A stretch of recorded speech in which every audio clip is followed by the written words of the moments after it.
Welcome to today's video. Today you're going to learn on how to hack your brain for the ultimate performance. I'm going to share top 3 things that is going to help your brain perform at the most optimum. So before getting into it, let's talk about brain performance.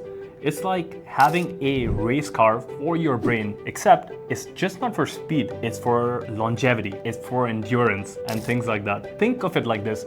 You wouldn't have a rusted brain when you can have a shiny turbocharged engine, right? And you can have this with your brain as well. So why is it that brain performance is very, very critical to longevity and peak performance? Well, think of it this way. Your brain is actually the CEO of your body. And if it is not functioning properly, you're going to have a hard time keeping everything else running smoothly. Plus, the research shows that maintaining a healthy brain can help prevent things like cognitive decline and dementia as you age. But it's not about avoiding the bad stuff. It's also about optimizing the good stuff. When your brain is firing on all of its cylinders, you're able to think faster, think more clearly, you are able to learn faster, you're even able to make better decisions. So to me, it's like having a superpower, except it's totally legal and doesn't involve getting bit by a spider to be like Spider-Man. That's the kind of superpower you can get. So how do you boost your brain performance? Well, it starts with basic. Good sleep, exercise regularly, and eat healthy diet. But there are also things that you can do to give your brain that extra boost. Things like meditation, brain training, and even taking a break from technology and screens and just not stressing your brain so much. Okay, so let's just jump right into our first hack, which is myelination. Do you remember that we were always asked to eat our veggies? But did someone tell you that you have to eat fats as well? Well, it turns out that not getting the right kind of fats can really mess with our brains. And no, we're not talking about the fat in the burger that you eat. We're talking about the good stuff, the omega-3 fatty acids, which can help in a very important process in the brain called myelination. Now, myelination can sound like a fancy science term, but it's just a simple process which gives your nerves enough fat to do their job well. Think of it like you're giving your brain some WD-40 to help it run much more smoothly. But when we do not have enough good fats, our myelin sheaths get all crazy and they mess up our health and mental well-being, and then we have mental issues. Now, I want to address this for the vegans and the vegetarians.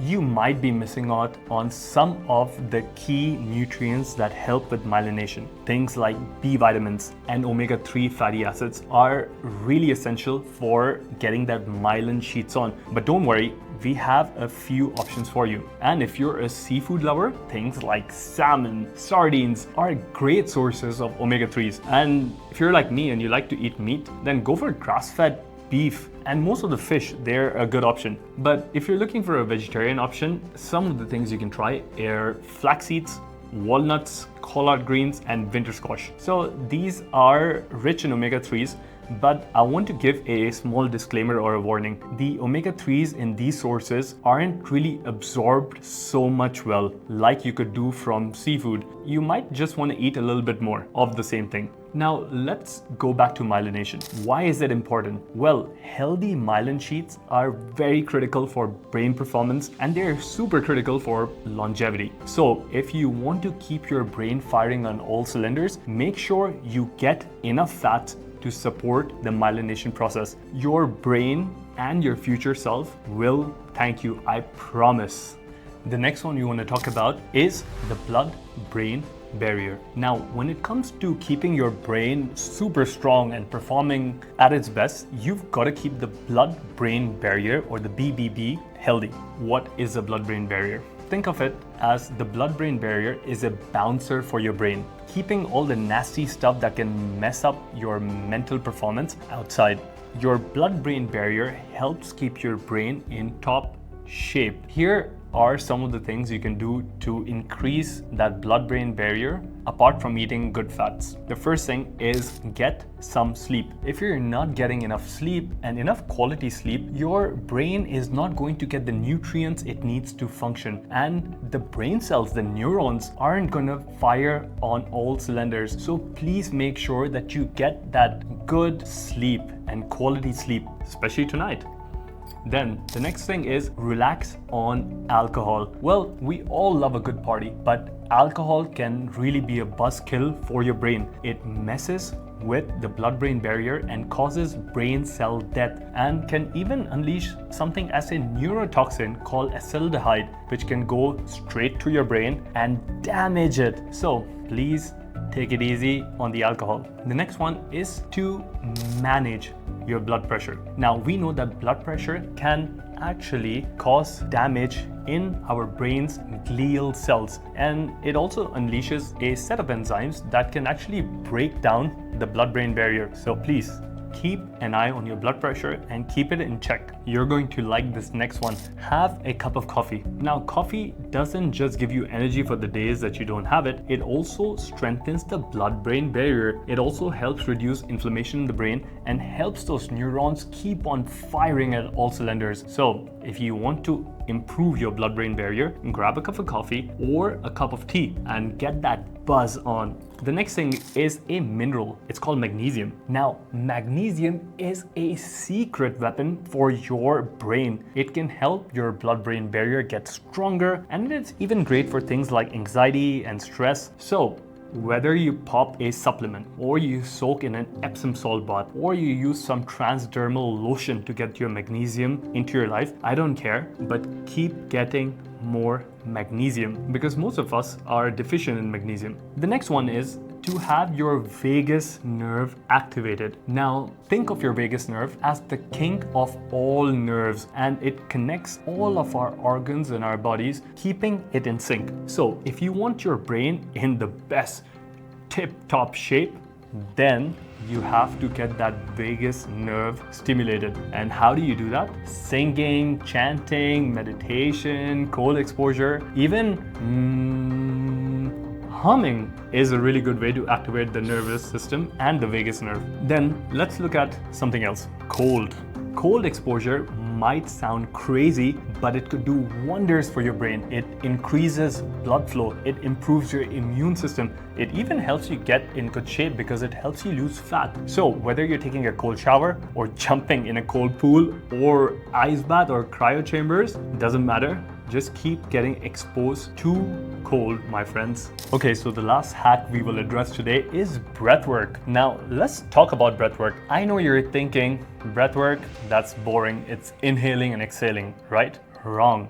Breath work is a whole other thing just than inhaling and exhaling. It's a powerful biohack and a tool to unlock your peak performance and longevity, and even improve your brain health. And it's not only for the hippies or the yogis anymore. So you might have this question, how does breath or breathing impact my performance? Well, let me break it down for you. The way you breathe can actually affect your heart rate, your blood pressure, even your brain waves.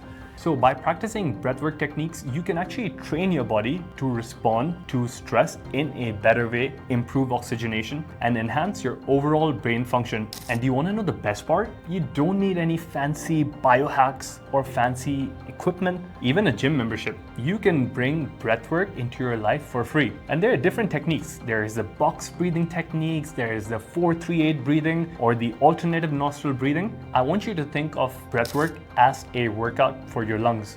Now, let me simple it down for you. Let's talk about breathwork techniques that can help you chill out and live your best life. Okay, so let's jump right into it. The first one I want you to know about, it is box breathing.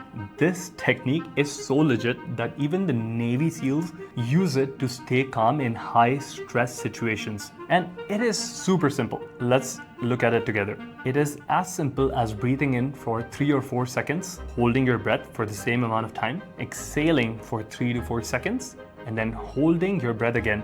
You could do this for 3 minutes. as low as 3 minutes in a day and you will become a Zen master in no time. Remember, you breathe in for 3 seconds, you hold for 3 seconds, you breathe out for 3 seconds, and then you hold for 3 seconds, making the perfect box and the perfect relaxation box, like I like to call it. Another awesome technique that I want you guys to learn is the 4-3-8 technique. It's an amazing technique to do right before going to bed, and it can also help you drift into your dream state. So here's how you do it. Inhale for 4 seconds, hold for 3 seconds, and then exhale slowly, like really slowly, for 8 seconds.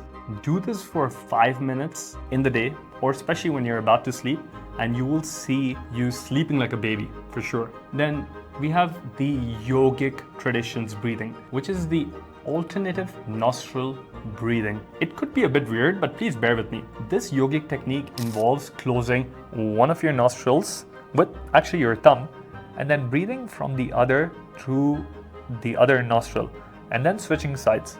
So the way you do it is you keep alternating this for 5 minutes, and it's going to make you feel like a rock star. So all you do is close a nostril, breathe in from the one nostril, cover the other one, and then breathe out.